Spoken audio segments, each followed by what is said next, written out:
2 years ago, I had my second jaw surgery to resolve my severe obstructed sleep apnea that was ruining my life, that my doctors said would eventually kill me. I'm making this video to talk about the entire process of both of the two jaw surgeries that I had, including the path to get diagnosed with sleep apnea, how I got diagnosed, how I realized I was sick, what the recovery process is like, the financials, how much this cost me, any side effects, and basically how I'm feeling now that this entire process is complete.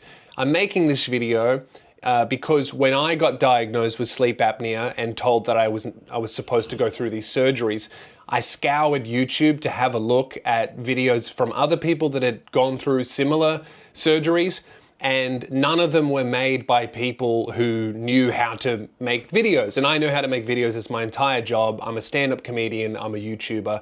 So my goal with this is to make the most comprehensive video about the process of getting diagnosed with sleep apnea to getting jaw surgery. So I had two jaw surgeries. The first surgery I had was upper palate expansion, where they widen the palate that your teeth sit in, this U shape that was widened. The second jaw surgery I had was double jaw surgery, maxillomandibular advancement surgery. So that's where they move the lower and the upper jaw forward. I also had a genioplasty, which is where they move the chin. And I'm going to get into that later in the video. So I have notes here, and this video will be in chapters. You can see the timestamps here if you want to skip ahead and jump through things as you wish. This might be a long video. I have a lot of things to say, and at the end I'm going to answer questions that you guys have given me. And if you still have more questions, I'll do my best to answer them in the comment section. So we're going to start off with the diagnosis. Well, maybe first we just start off with my before and afters. How good is that? Pretty big difference. That's how much my face has changed, and you can see how different I look. Not just like how much different my face looks, but health-wise. In the befores, you can just see how tired I am. You can see the massive bags under my eyes. This photo is from like 4 or 5 years ago, and I look older here than I do now. I was just wasting away. I was incredibly underweight. I was also quite depressed, and I battled with anxiety a lot here, which I struggle with much less today. We'll get into it later in the video, but I feel so much better in so many different ways outside of feeling tired because of sleep apnea. It's crazy how much this surgery has changed my life. The reason why I bring up the physical, like the aesthetic difference as well, is I want to do a big disclaimer here. As someone who has become more physically attractive since getting the surgery, I could not recommend against doing this surgery for cosmetic reasons more. This is not a surgery process that you want to go through if your only need for it is to become slightly more attractive. This is a really expensive, difficult, harrowing, and time-consuming process that took so much time out of my life, and I experienced so much hardship and pain and financial cost that if I did this just to become more attractive, and I acknowledge that I am considerably better looking, I would feel so silly. So if you're here just because you want double jaw surgery to look more handsome or more beautiful, don't do it. That said, I feel so much better health-wise that if I came out the other end of this process looking ugly, looking more deformed, I would be happy. That's how different I feel. That's how much better I feel. So I'm just getting that disclaimer out of the way. If you're here just because you want the cosmetic surgery, don't get it. And also, like, my results probably won't be like your results, because if you just want it for cosmetic reasons and you have no underlying health reasons, you're not going to experience such a difference in physical looks like I have, the reason why I looked so poor was because I was literally medically deformed. Like, my face looked like that because my face didn't work and I couldn't breathe. I was a human pug. So don't look at my aesthetic result and think you're going to get the same unless you're like medically diagnosed as being deformed. Do you understand what I'm saying? Right, that out of the way. So my diagnosis, I initially realized something was wrong when at the time, this was around 2019, 2020, I had just moved in with my partner, and at that time I was snoring so much that they just told me I had to see a doctor. I didn't realize there was anything wrong with me. I felt tired a lot. I had I struggled focusing. I was getting really stressed really easily.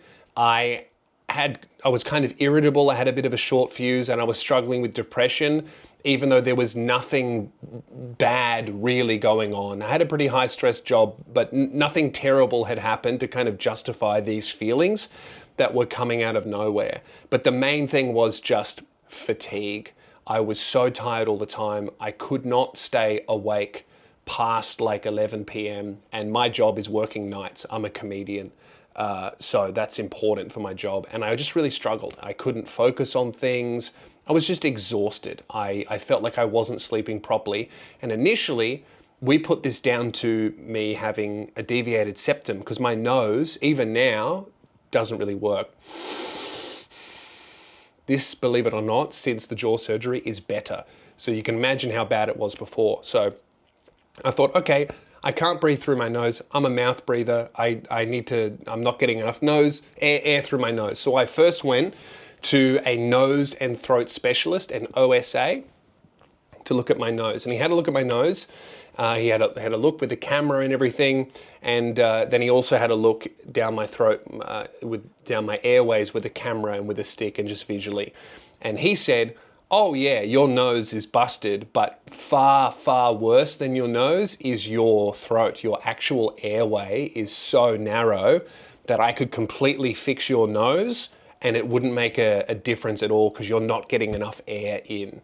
And he asked me a bunch of questions that surprised me. He asked me all of the diagnosis criteria for sleep apnea, but he also said, do you have asthma? And I said, oh yeah, I've got quite bad asthma, I always have. And he said, you probably actually only have very mild asthma.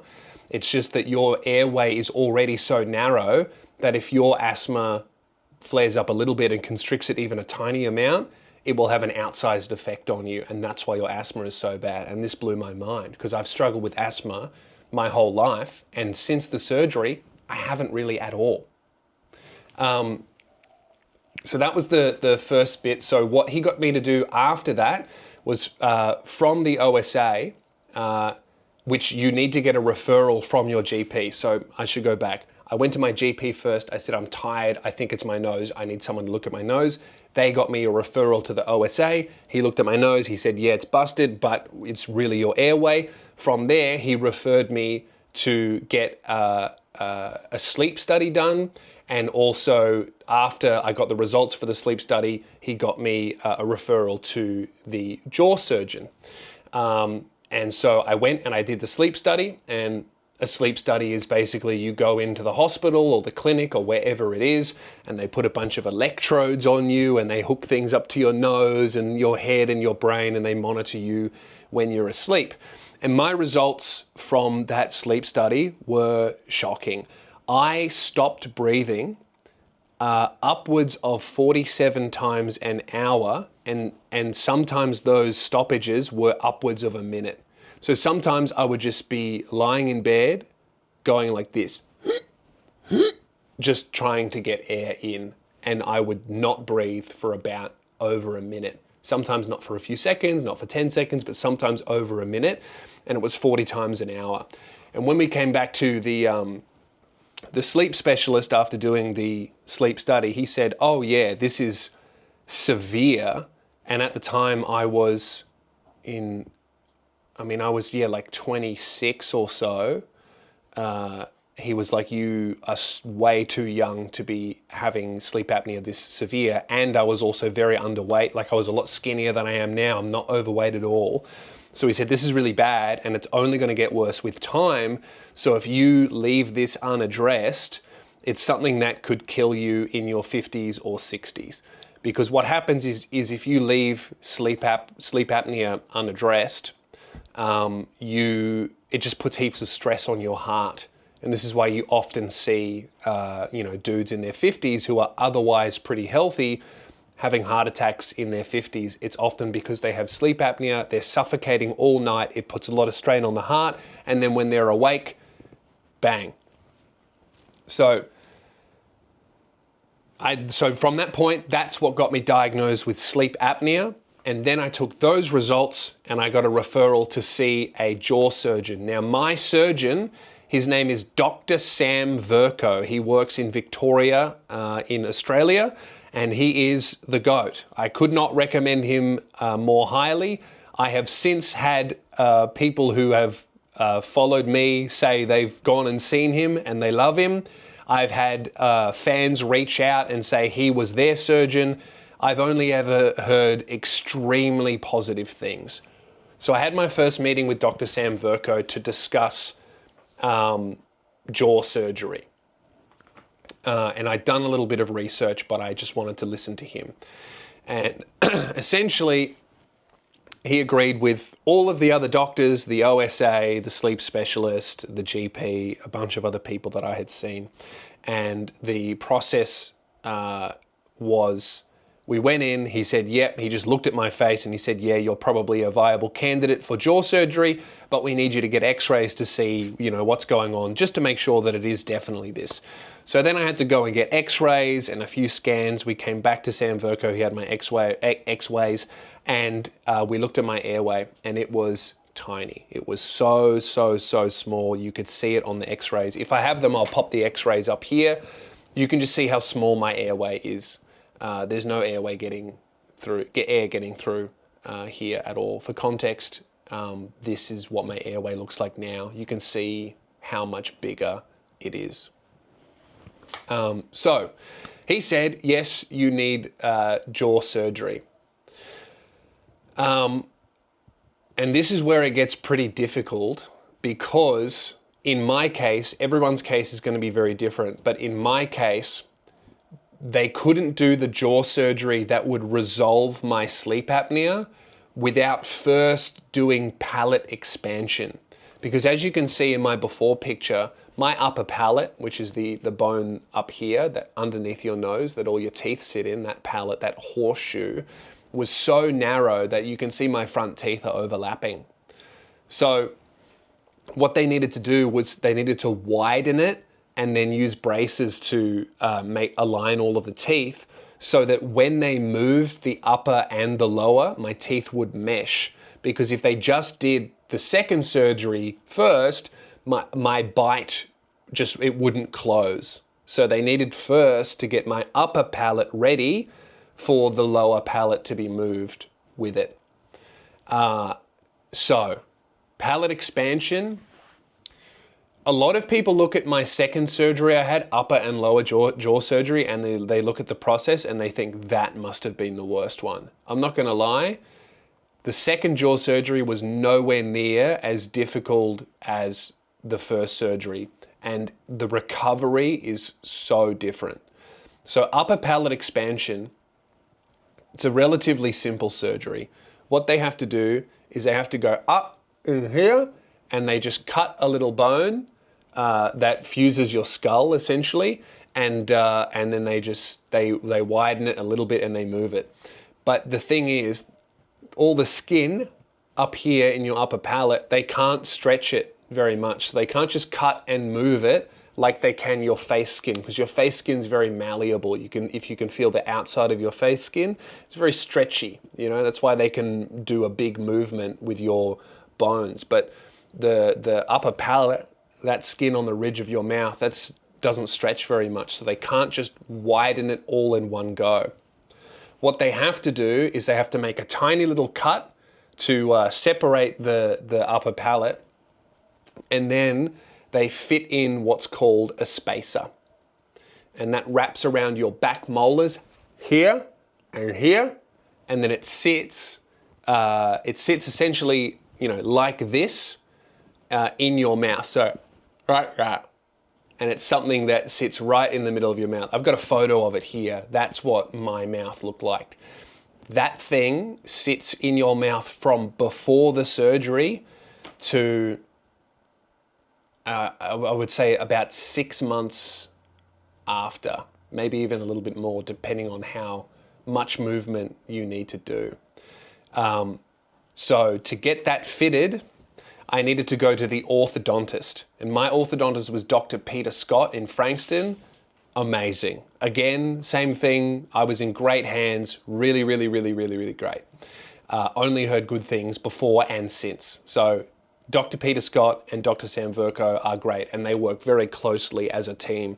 The way that Sam, the surgeon, explained it to me is the orthodontist is the architect. So he looks at all of the scans and he designs your new head, and the surgeon is like the carpenter who cuts everything and sticks it all together.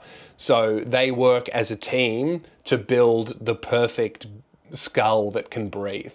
So Dr. Peter Scott, he first had to fit me with braces and the spacer, and I'll explain why later. So braces were, kind of annoying. Any teenager can tell you what braces are like. They're a little bit annoying. A lot of adults feel embarrassed to have braces. I thought it was kind of cool and funny. I think it's a great thing to look after your health and your teeth. And my experience with braces, no one looks at you twice. I was like 28. I was in my 30s with braces. Like people thought it was like kind of fun and interesting. So I wouldn't worry about that. So I got fitted with braces and the spacer by the orthodontist. The spacer was horrible. I'm not going to mince words here. I'm not going to dress it up. The spacer for me was terrible. I think for me it would be worse than the average person because my entire job is talking.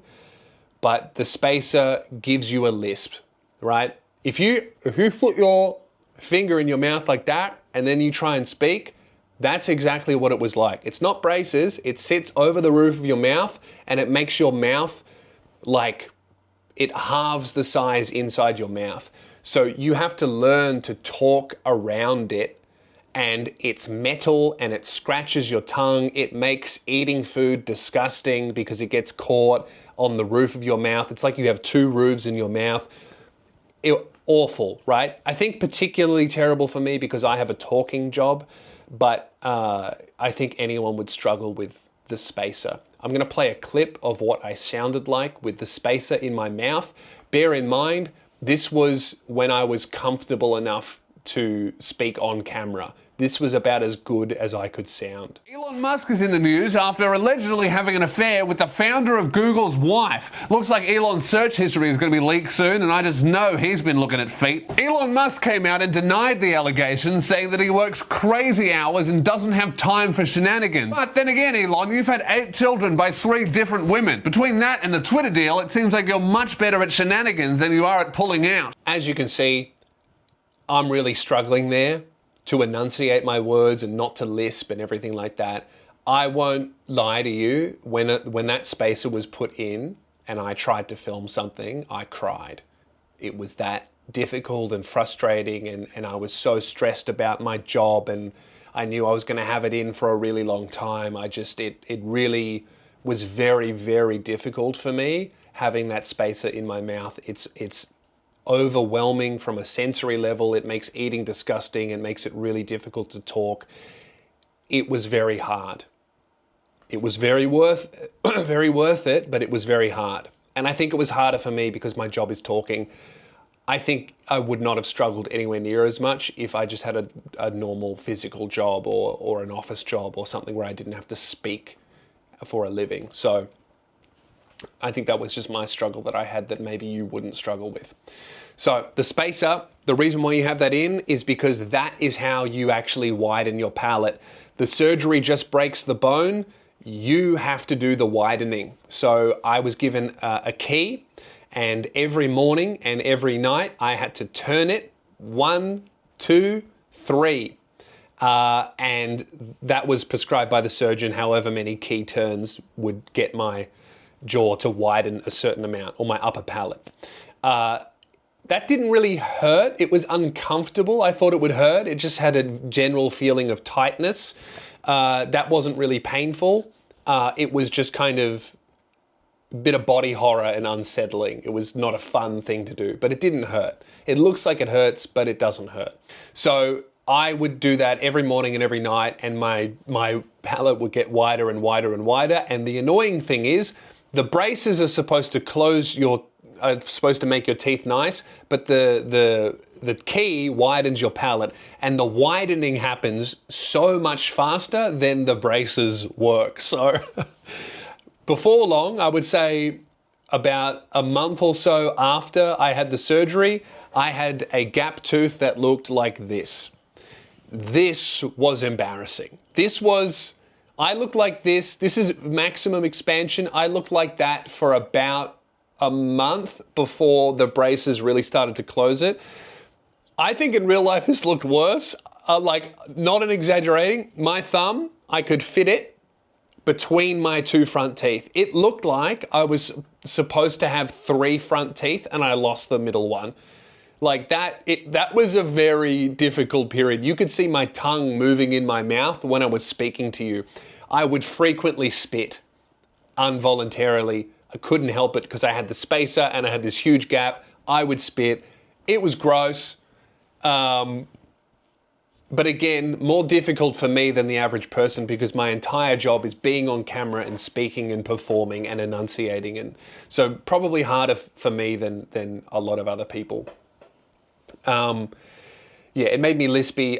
This was a really difficult period. I think the reason it was really difficult was because the upper palate expansion didn't provide any relief at all for my sleep apnea symptoms. So the first surgery only happens to make the second surgery possible. It's not like the first surgery helped me a little bit and then the second surgery finished the job.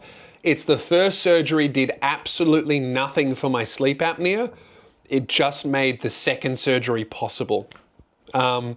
This was also exacerbated by COVID. Here in Melbourne, we had a 2-year-long lockdown, and that meant my surgery got delayed by about 2 years. So when I was diagnosed, even I was like, oh, I know I'm like tired and I have sleep apnea and I don't feel very good, but I don't know if I feel so bad that I need these surgeries. But 2 years after that, I was desperate. Like, I needed them now. I needed them 2 years ago. Do you know what I mean? So my advice to anyone who gets diagnosed with severe sleep apnea and surgery is the recommended course. If you feel like, oh, I don't know if my sleep is that bad, trust me, it will get to a point where it's an emergency. My sleep apnea at this point was so bad, I was unable to do my job. I was exhausted all the time. I was choking way more often than 47 times an hour. It got so bad. I was an absolute mess physically and mentally. It was so bad. I couldn't read a book without falling asleep. I couldn't make it past 2 p.m. I would wake up at like 12 p.m. and I would have to go to bed by about 3 because I was just in a permanent state of physical exhaustion. And even in that moment, I understood that I was severely ill, but it's not until I have the perspective now of feeling the way that I do that I could ever possibly understand how sick I was, because I realized that I had never really been well. Sleep apnea was something that I had always struggled with, and I didn't realize what I was supposed to feel like. That's how long I was sick, and it was just getting worse and worse and worse and worse. So if you have the diagnosis and surgery is a recommended course, absolutely get a second and even a third opinion. But if they all think surgery is the course and you're not sure because you don't think you're that tired, sleep apnea generally only gets worse. And for me, like, I needed that surgery. So it getting delayed by 2 years was a tragedy for me. Out of my control, but if it's in your control, don't let it happen to you. Yeah, so that's the first surgery. If I was to do it again, I would have stopped working. I tried to work my way through it, and, that was just, I was worried about how much money it was going to cost me by stopping, and I was worried about this, and I was worried about that. I just had to accept the fact that I was sick and recovering from surgery, and I had a spacer in my mouth. I should have just stopped. But I had bills to pay, and to stop, I would have had to fire my entire team. So, my hands were tied. But if I had it again, I would have let my team go because I was so sick. I had to let them go anyway. I just delayed it. So that's a lesson that I've learned, is sometimes you just have to be sick.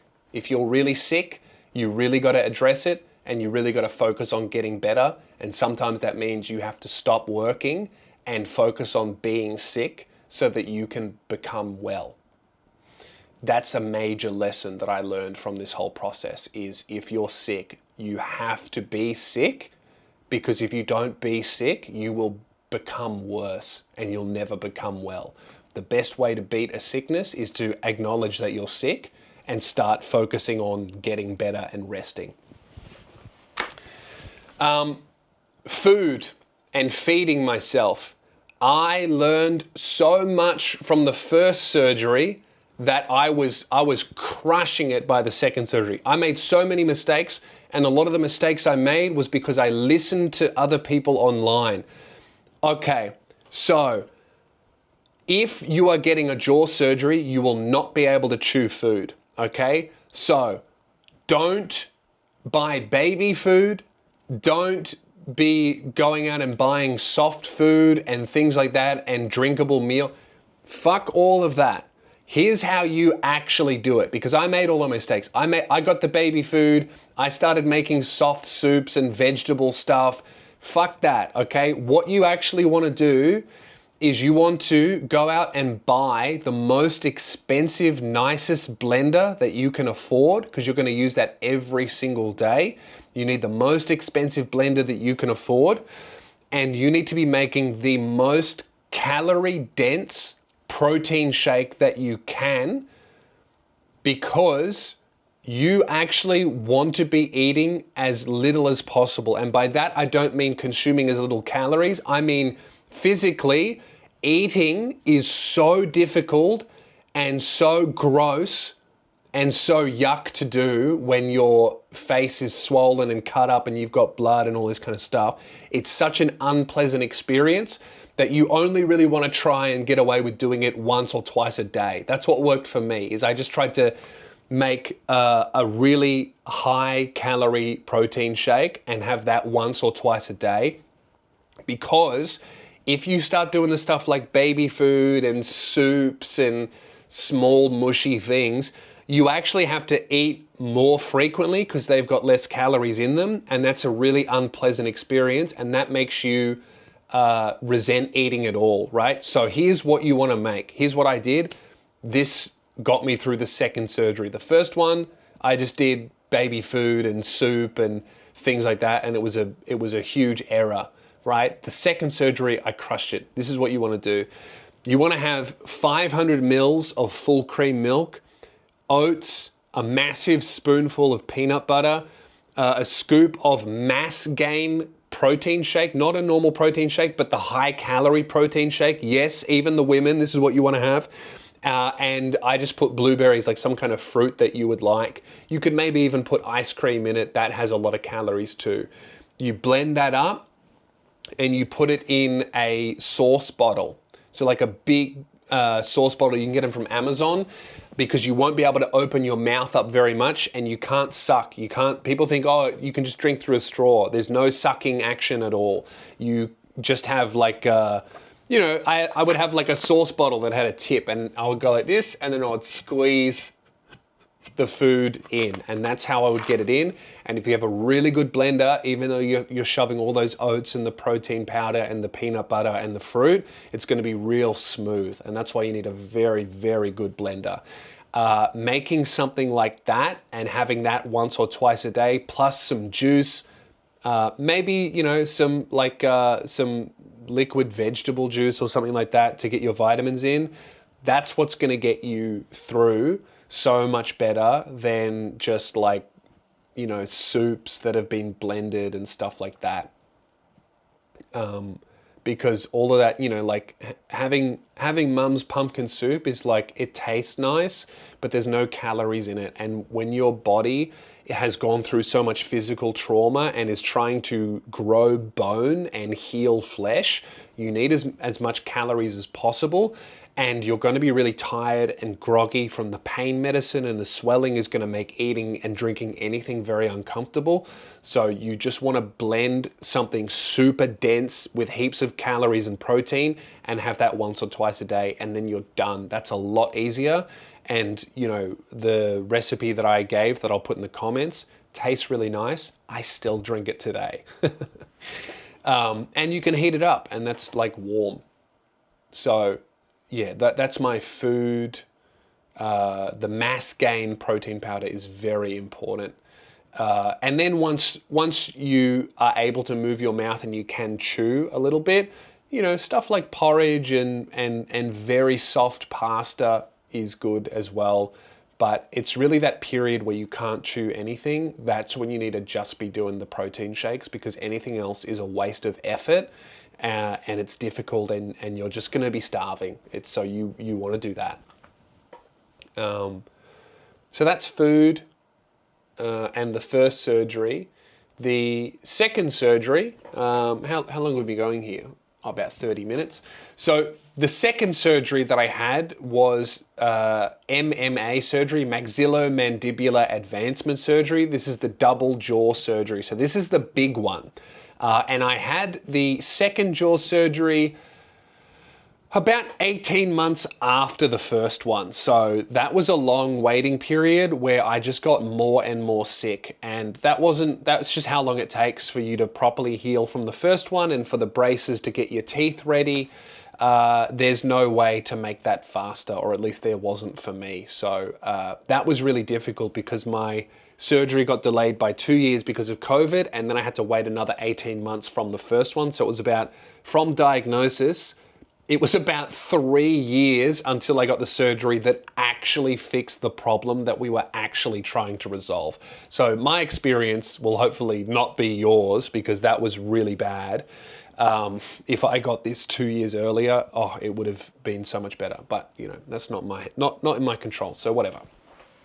So after full expansion, it was time for the second surgery. So I got the spacer out. It was cut out, and that was one of the best days of my life. Was, you know, I cried tears of joy because I just tried speaking and it was easy.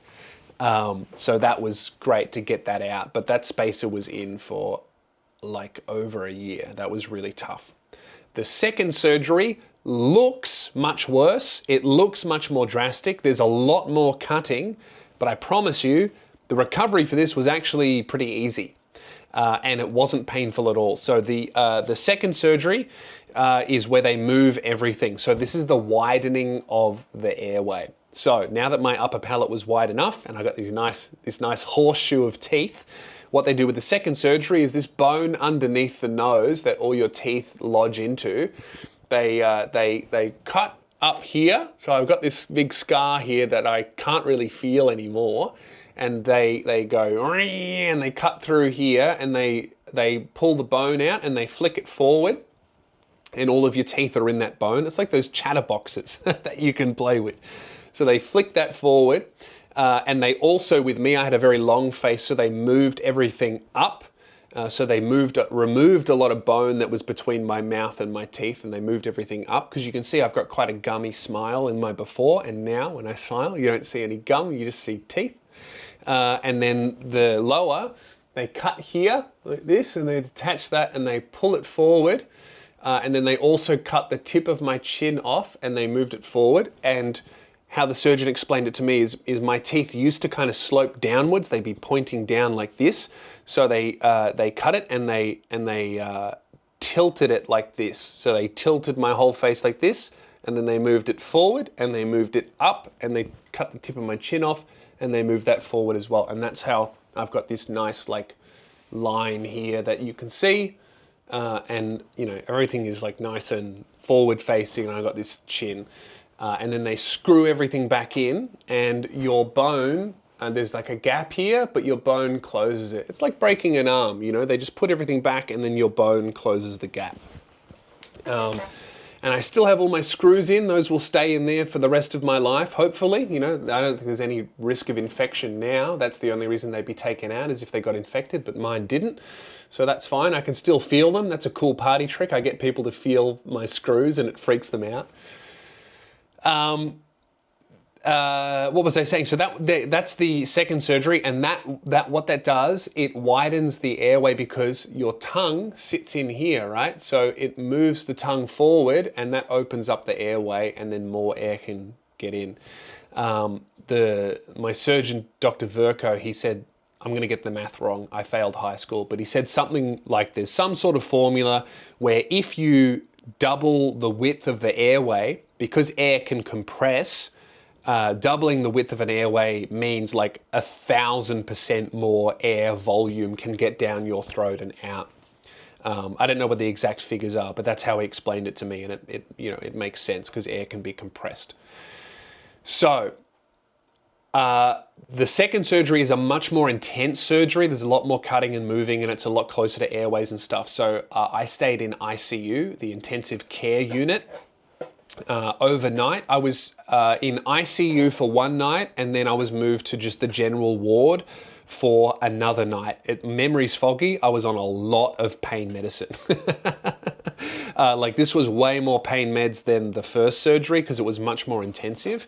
This one, I swelled up like a balloon, right? And this is normal. So I look like this. I kind of look like that guy from what's the bikey TV show? Sons of Anarchy. I kind of look like that guy here. I just have this huge head and these big lips, and I'm all taped up, and I was pretty loopy as well. I couldn't speak, and after this surgery, they put hooks on your braces and they use elastic bands to hold your jaw shut. So I was like this. So while it's like putting your face into a cast, basically, you can't open your mouth because there's elastics. They used to wire your jaw shut, but after a couple of people drowned in their own vomit, they learned, all right, we need to do elastics that can be taken off quickly just in case you spew.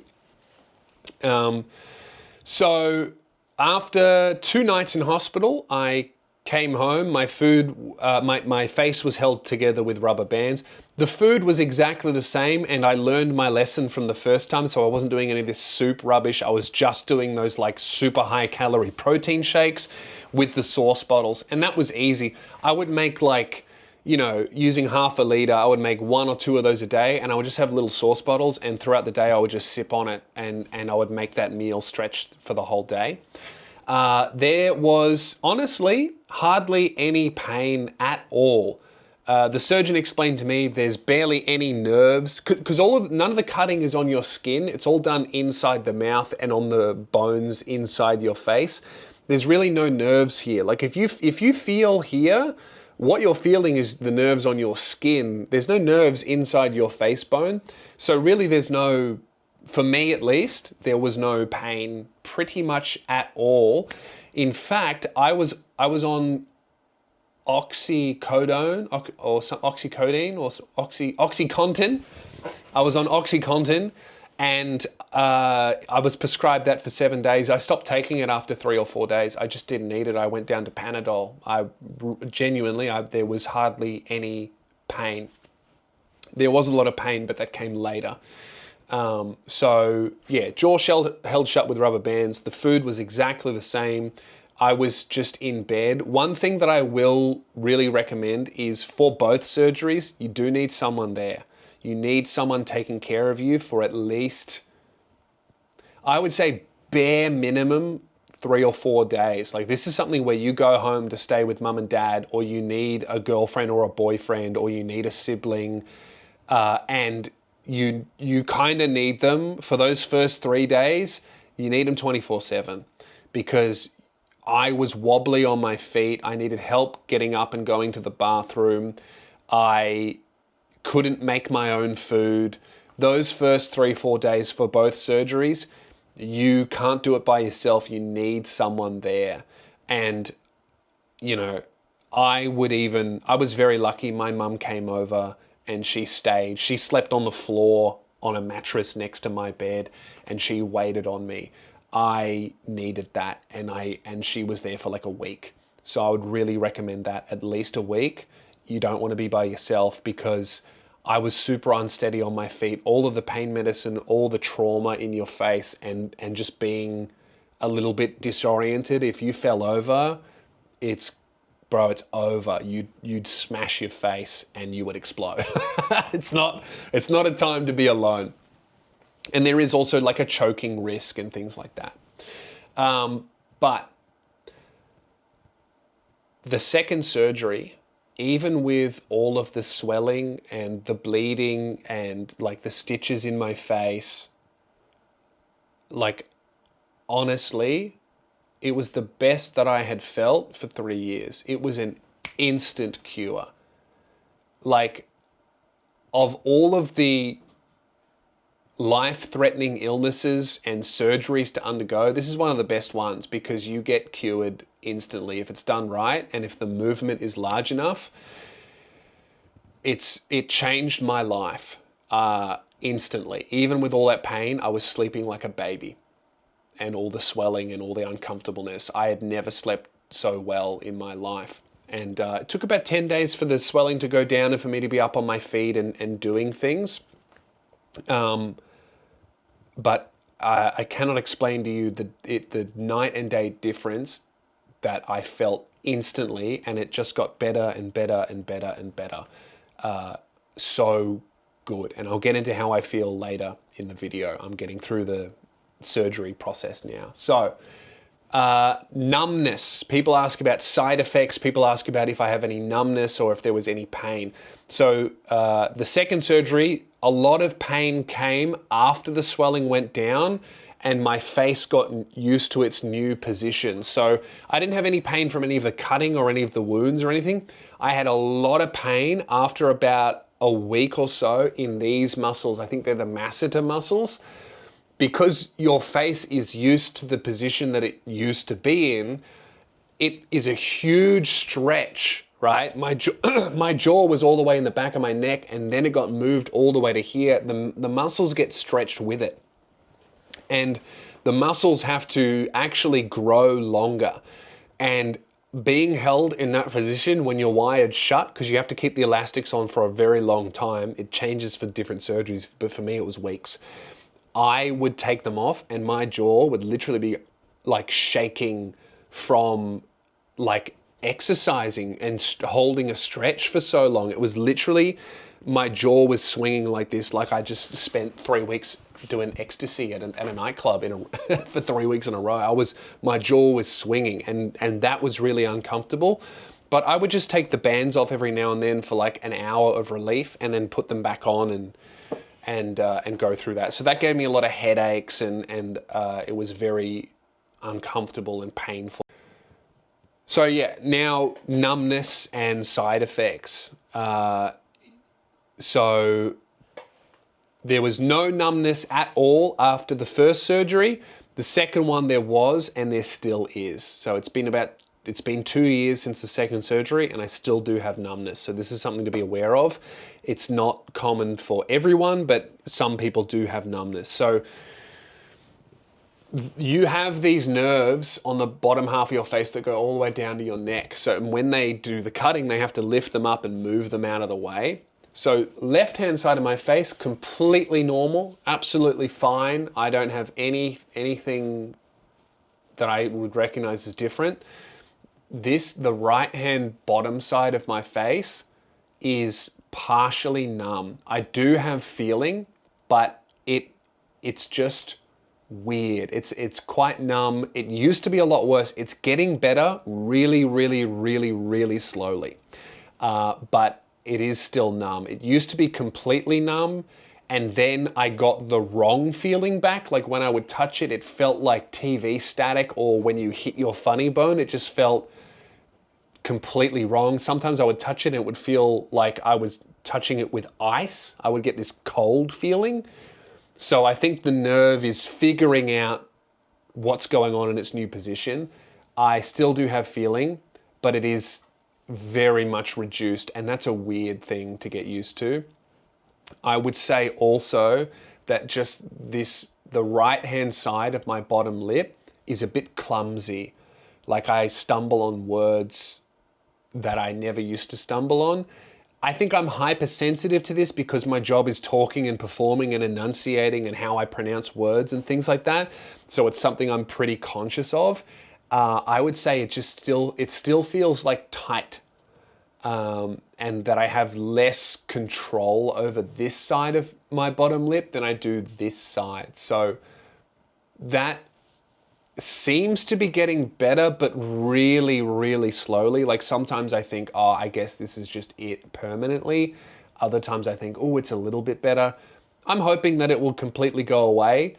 Surgeon says that the wrong feeling is better than no feeling, and that's an indication that the nerve is figuring out what's going on and healing, but it takes a long time. So yeah, that's something to be aware of. I hope that this changes. If it never does, I'll still be happy with that being my only negative side effect from this whole process. So those are the two surgeries, and now how do I feel 2 years on? These surgeries have changed my life in so many ways that I cannot believe how lucky and blessed I am to have gone through all of this. As difficult as it was, as expensive as it was, as much as it inconvenienced me and fucked up my life and everything, it's the best thing that I've ever done for myself. And every day I am reminded how lucky I am to wake up and feel awake, feel refreshed, feel alive. And every day I'm reminded of all of these struggles that I used to have that I had no idea were actually sleep apnea related. I struggled, obviously I was tired and I was fatigued and I would fall asleep and I couldn't finish a movie or read a book and all of this kind of stuff.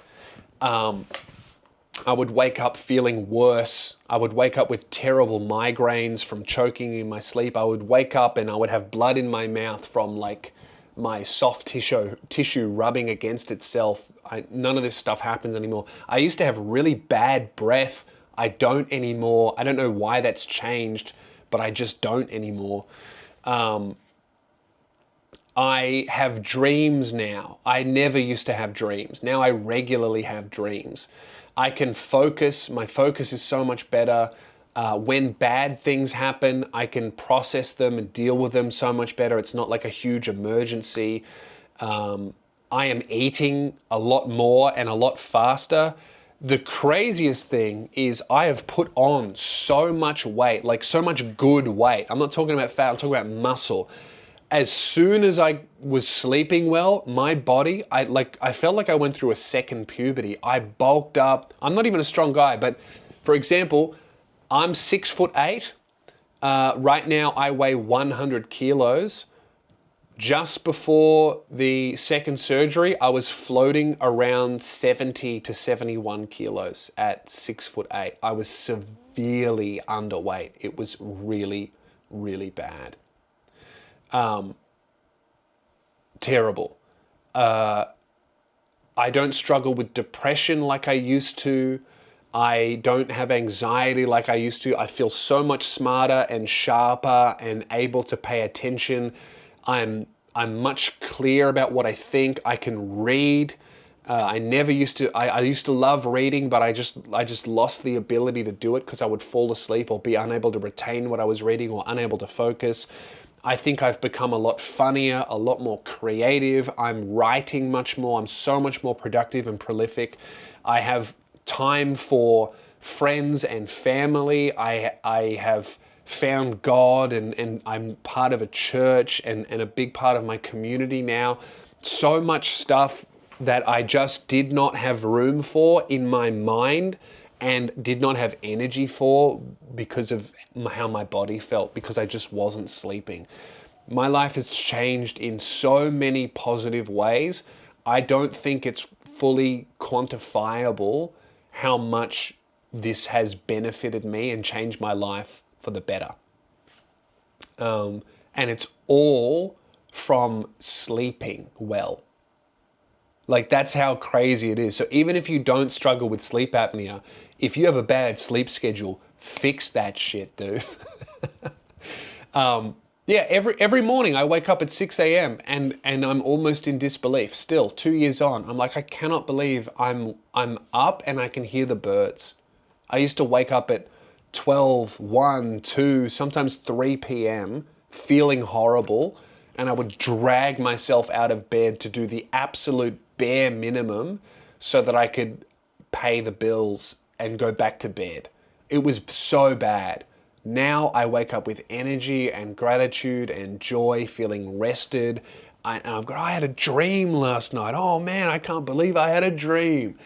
It's changed my life in so many positive ways. I'm very, very grateful.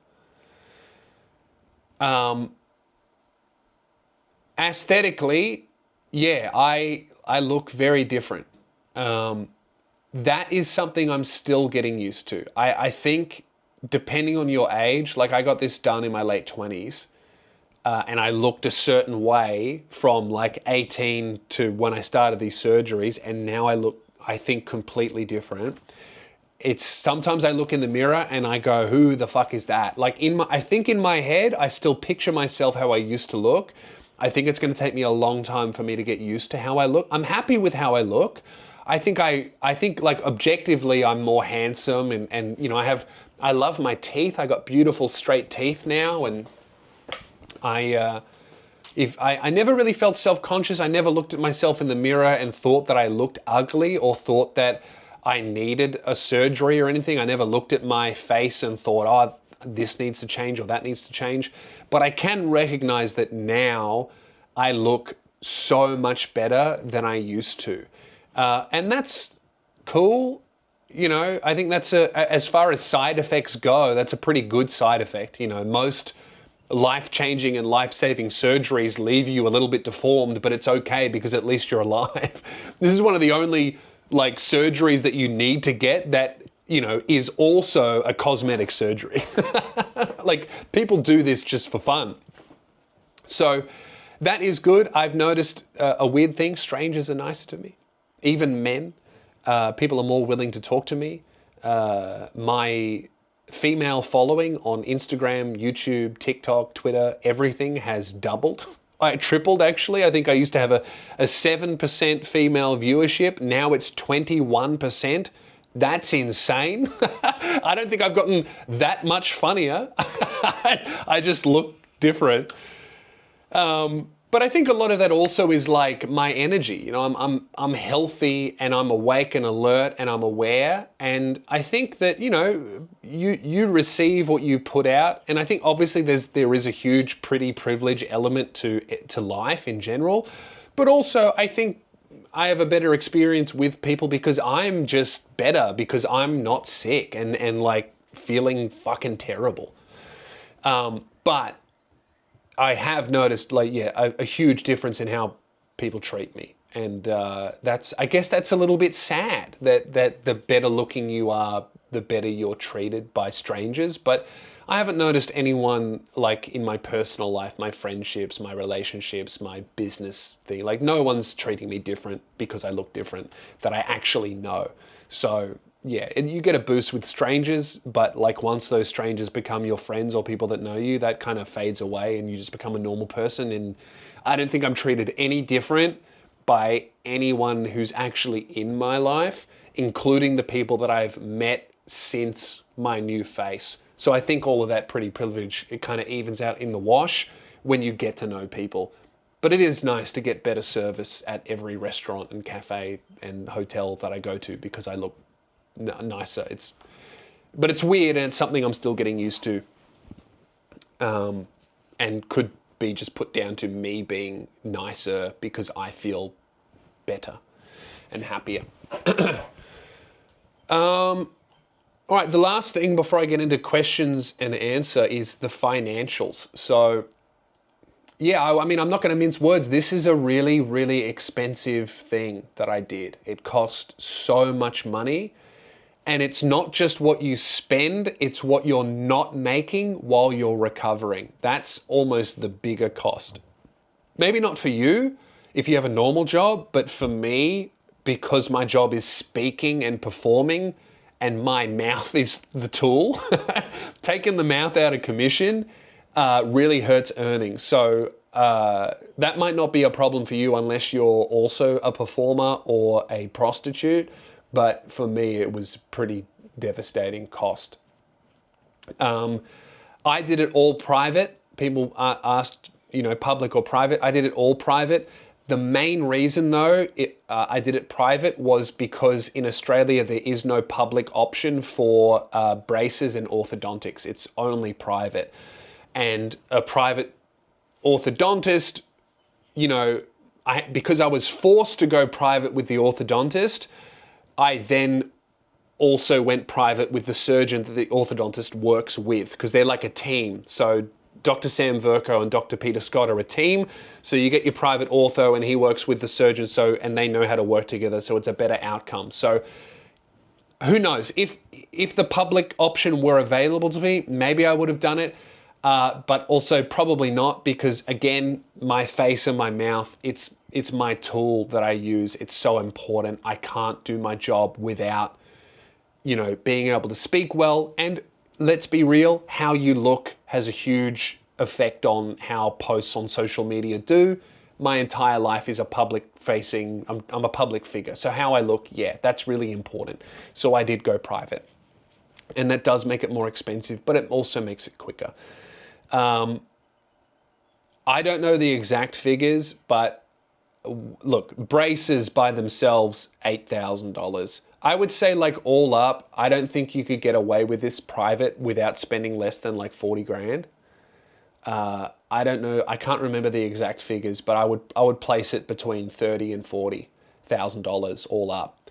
But this might be different for you. For me, I spent way more than $40,000 not working for those periods of recovery where I couldn't do my job at all.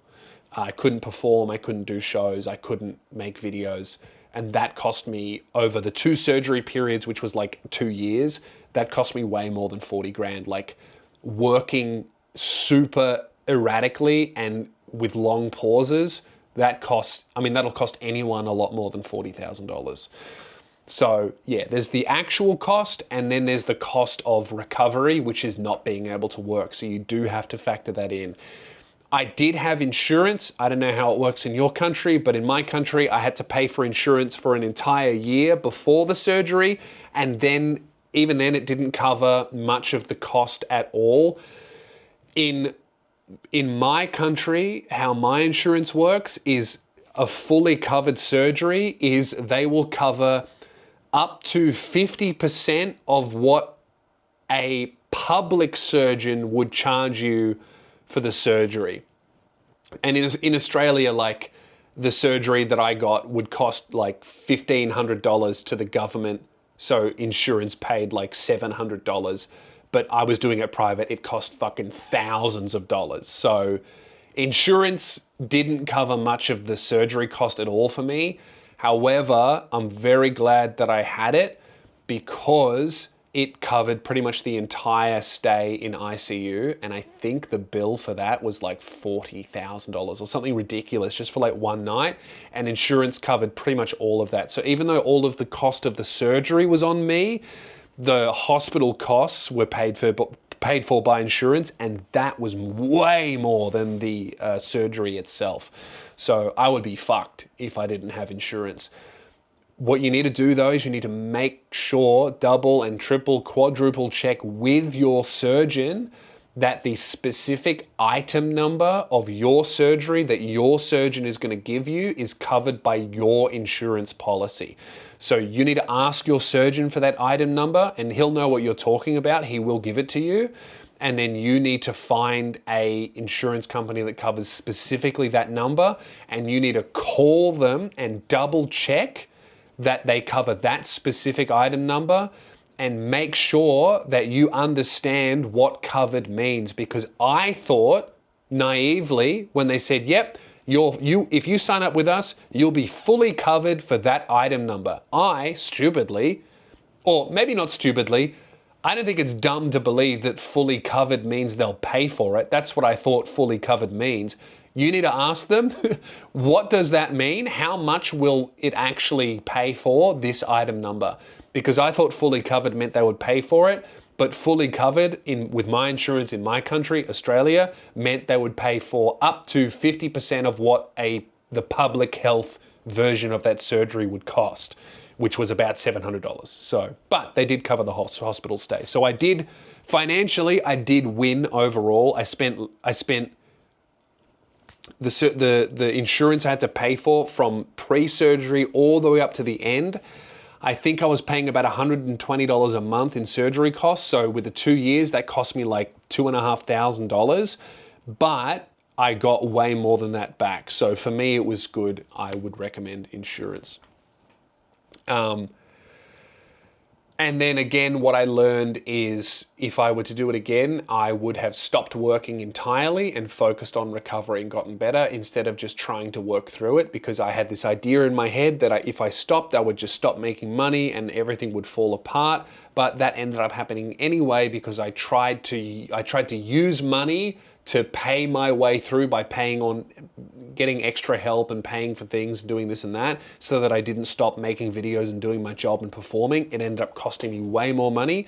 What I should have done is taken that money that I was spending to make more stuff and just spent it on staying alive. And I would have, even though I was making zero, I would have been making no money. I would have been spending no money other than food and my bills. So I would have just stopped. Like, just accept the reality that you're sick and you're getting decapitated by a surgeon. You need to heal and rest and stop.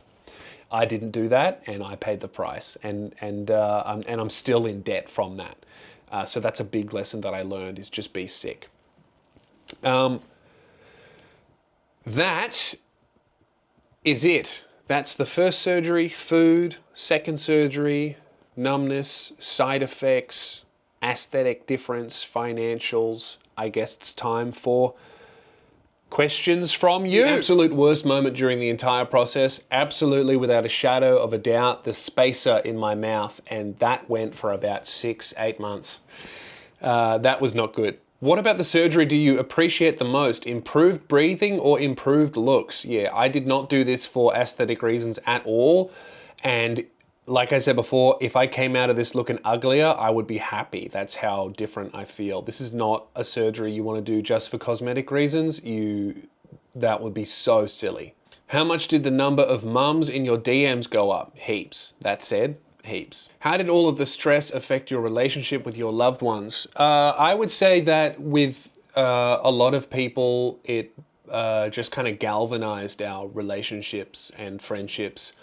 And you know, whenever you go through something that is difficult for a sustained period of time, when it's not just like a one-off bad thing that someone gives you a phone call for, when you're in a prolonged, sustained time of need, that's when you find out who your real friends are. And I'm very, very, very blessed to know exactly who my friends are and to have them in my life. So I would say that the stress was good because it gave my friends the opportunity to step forward, and not everybody did, and it showed me how to respond to times of hardship, and gave me an example to replicate when people I love are going through stuff. So I would say it was really good. It was really good. This is a good question. Has the surgery changed your voice much, or have you just worked on your delivery/pronunciation separate to it? Either way, your voice has much more definition and clarity than a couple of years ago. Yes, so my voice has changed a lot. I'm going to play a little clip of how I used to sound. Here it is. You see, ASMR used to be a pretty standard format on YouTube. It had rules and it stuck to the rules. It didn't deviate from them. It was always one person talking really quietly into a microphone, and if you listen to that with headphones on, it gave you brain tingles. And now this is how I sound right now. I have not actively tried to change how I sound. I think I'm still speaking and projecting the same way that I have. But my voice is a lot deeper and a lot more resonant. I think it sounds a lot nicer and way less nasally. And the surgeon explained why that would happen. So inside of my mouth, I would say it feels like it's tripled in size. So that's going to bring a lot of resonance out because there's just sound bouncing around in there.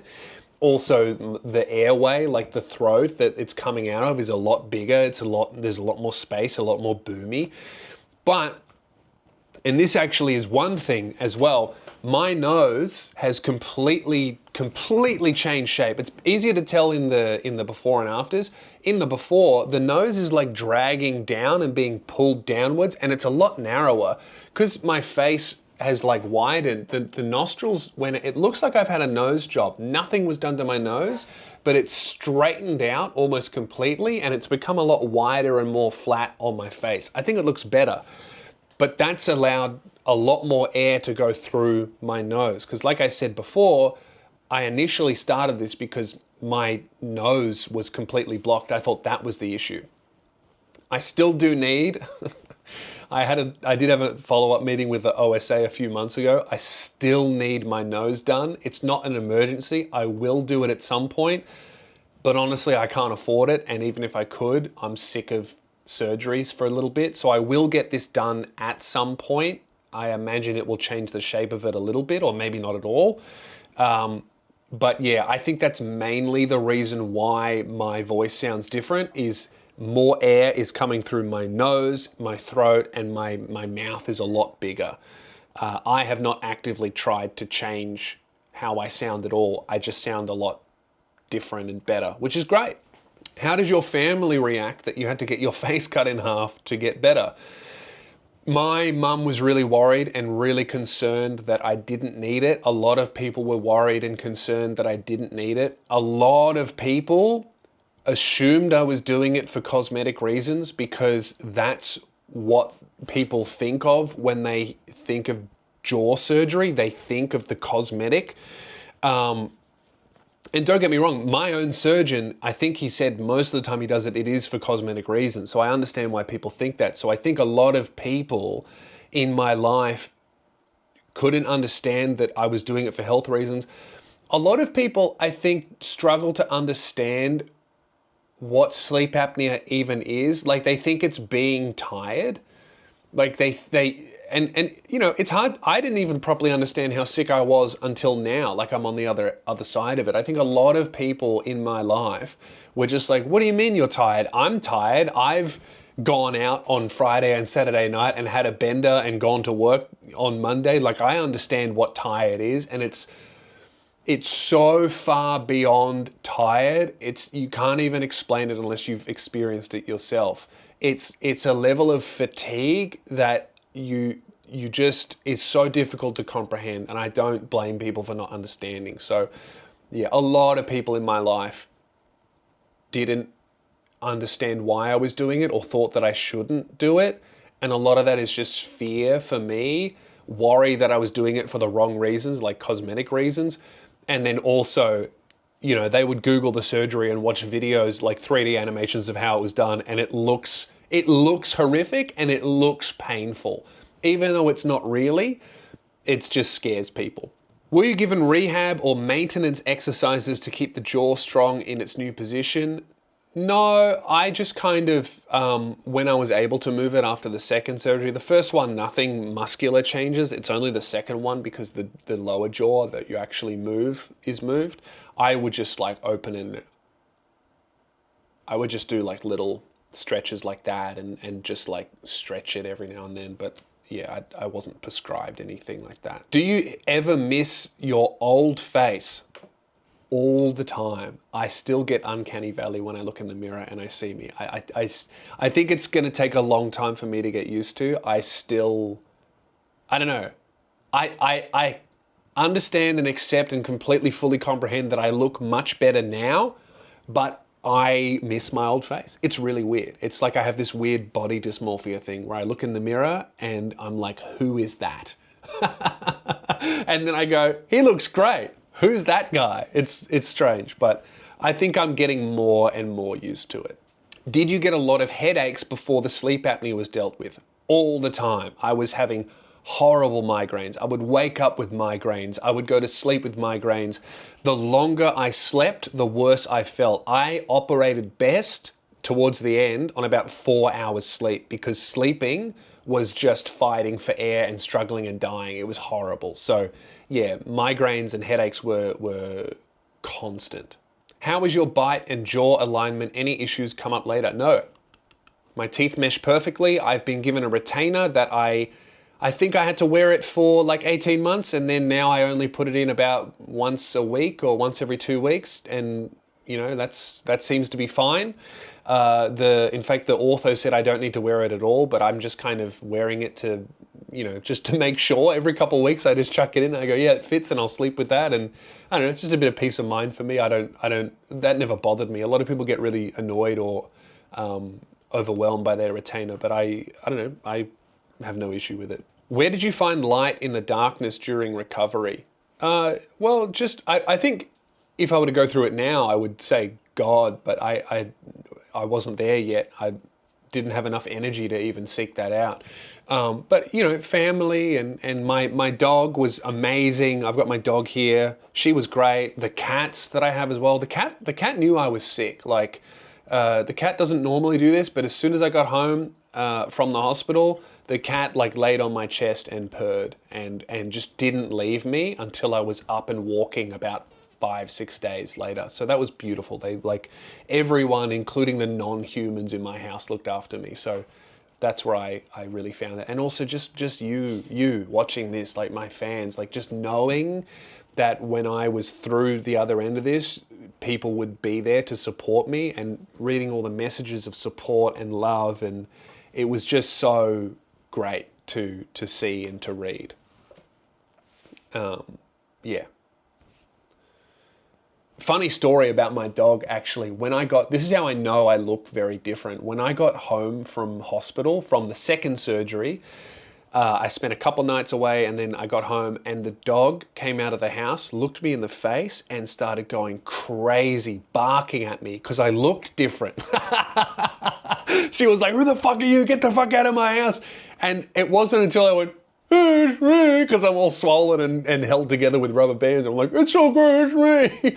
Then she was like, hang on a minute, sniffed my leg, and then got all excited. I was like, wow, I must look very different, because the dog went nuts at me. She was like, who the fuck is this stranger in my house? What's the difference between what's the difference between pre-chin Lewis and super chin Lewis? I would just say health and happiness is just the difference. I'm just healthy. I'm grateful. And I have energy. I'm sleeping. I'm rested. I am so lucky and so grateful and so blessed. I want to say a massive thank you and a huge recommendation to both Dr. Sam Verco, who was my jaw surgeon, and Dr. Peter Scott, who was my orthodontist. And both of those two doctors have amazing teams of nurses and assistants around them that are all so great. But if you have sleep apnea, or if you are waking up and you're not feeling rested, if the person who sleeps next to you thinks you're snoring, if you think you're struggling with this, even just record yourself while you're asleep. Get a sleep apnea detecting app that will record you and pick up when you're suffocating and things like that. You should do all of those things. But even if you don't do the app thing, if you think you have sleep apnea, or if any of the symptoms that I have described, fatigue, headaches after waking up, no dreams ever, really stressed and overwhelmed and depressed, feeling worse the longer you sleep is a big one, unable to focus, falling asleep during the day, extreme sleepiness or tiredness, any of those symptoms, go to your GP, your doctor, and ask for a referral to do a sleep study. And get that sleep study, man, because it saved and changed my life. And so many people who have paid attention to my story have since been diagnosed and gone through the similar or different surgery processes, and it's changed their life. Another thing that I would say is err on the side of a bigger movement. I'm seeing this seems to be a bit more of a problem in America from what I can tell from the subreddit when I was looking at it all the time. But some people get these surgeries and they go with really conservative movements. And what I mean by that is like they do the double jaw surgery, but they only move the jaw a little bit. I got a huge movement. I would really kind of stress, like if to your surgeon or your team or whatever, is like, if we're doing the surgery, I want to do a big movement to open up the airway as much as possible. Because at the end of the day, this should not be about how you look, it should be about how you feel. And if I went through all of this and I only felt a little bit better, I would be like, why did I go through all of that? Because the recovery process, no matter the movement, is the same. You want to go for the big movement. And yeah, that's it, man. I'm very happy, and I'm very blessed, and I'm so lucky to have such talented surgeons that changed my life. So I hope this was helpful. If you have any comments that you think I didn't, if you have any questions that you think need addressing that I didn't cover in this video, leave them below and I'll continue to respond. If this wasn't very funny or interesting to you as a fan of my comedy, I apologize, but I really tried to make the video that I wished existed before I went on this process to answer the questions that I had. So I hope I've done a good job for you who is about to embark on this journey or who is curious about mine. Thank you. I'm Lewis Spears. Check me out on Instagram. I'll be posting the head that is 3 times more appealing to women according to my analytics. See ya.